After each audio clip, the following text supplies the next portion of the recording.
Many people have the experience that when they speak, people don't listen to them. Why is that? How can we speak powerfully? The human voice. It's the instrument we all play. It's the most powerful sound in the world, probably. It's the only one that can start a war or say, I love you. What I'd like to suggest, there are a number of habits that we need to move away from. I've assembled for your pleasure here 7 deadly sins of speaking. I'm not pretending this is an exhaustive list, but these 7, I think, are pretty large. Habits that we can all fall into. First, gossip. Speaking ill of somebody who's not present. Not a nice habit, and we know perfectly well the person gossiping 5 minutes later will be gossiping about us. Second, judging. We know people who are like this in conversation, and it's very hard to listen to somebody if you know that you're being judged and found wanting at the same time. Third, negativity. You can fall into this. My mother, in the last years of her life, became very, very negative, and it's hard to listen. I remember one day I said to her, it's October the 1st today, and she said, I know, isn't it dreadful? It's hard to listen when somebody's that negative. And another form of negativity, complaining, is viral misery. It's not spreading sunshine and lightness in the world. Excuses. Some people have a blame thrower. They just pass it on to everybody else and don't take responsibility for their actions. And again, hard to listen to somebody who's being like that. Penultimate, the 6th of the 7, embroidery, exaggeration. It demeans our language, actually, sometimes. For example, if I see something that really is awesome, what do I call it? And then, of course, this exaggeration becomes lying, out and out lying, and we don't want to listen to people we know are lying to us. And finally, dogmatism. The confusion of facts with opinions. When those two things get conflated, you're listening into the wind. You know, somebody is bombarding you with their opinions as if they were true. It's difficult to listen to that. But is there a positive way to think about this? Yes, there is. I'd like to suggest that there are 4 really powerful cornerstones, foundations, that we can stand on if we want our speech to be powerful and to make change in the world. Fortunately, these things spell a word. The word is hail, and it has a great definition as well. I'm not talking about the stuff that falls from the sky and hits you on the head. I'm talking about this definition, to greet or acclaim enthusiastically, which is, I think, how our words will be received if we stand on these 4 things. So what do they stand for? The H, honesty, of course. Being true in what you say, being straight and clear.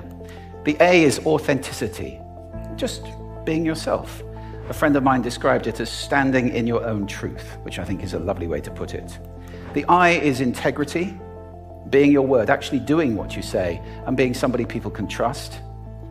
And the L is love. I don't mean romantic love, but I do mean wishing people well. So hail. Also, now that's what you say, and it's like the old song, it is what you say, it's also the way that you say it. You have an amazing toolbox. This instrument is incredible, and yet this is a toolbox that very few people have ever opened. Just pull a few tools out that you might like to take away and play with, which will increase the power of your speaking. Register, for example. Falsetto register may not be very useful most of the time, but there's a register in between. You can locate your voice, however. So if I talk up here in my nose, you can hear the difference. If I go down here in my throat, which is where most of us speak from most of the time. But if you want weight, you need to go down here to the chest. You hear the difference? We vote for politicians with lower voices. It's true. Because we associate depth with power and with authority. That's register. And we have timbre. It's the way your voice feels. Again, the research shows that we prefer voices which are rich, smooth, warm, like hot chocolate. Then prosody. I love prosody. This is the sing-song, the meta-language that we use in order to impart meaning. It's route 1 for meaning in conversation. People who speak all on one note are really quite hard to listen to if they don't have any prosody at all. That's where the word monotonic comes from, or monotonous, monotone. Pace. I can get very, very excited by saying something really, really quickly, or I can slow right down to emphasize.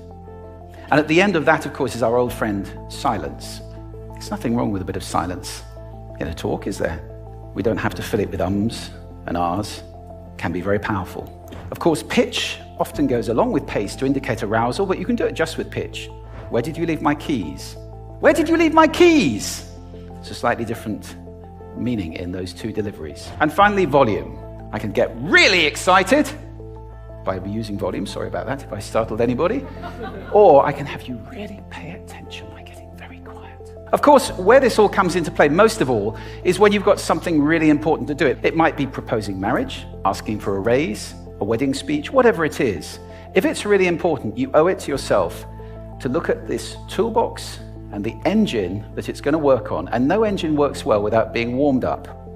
Warm up your voice. If we were speaking powerfully to people who are listening consciously in environments which were actually fit for purpose, or to make that a bit larger, what would the world be like if we were creating sound consciously and consuming sound consciously and designing all our environments consciously for sound? That would be a world that does sound beautiful, and one where understanding would be the norm. And that is an idea worth spreading.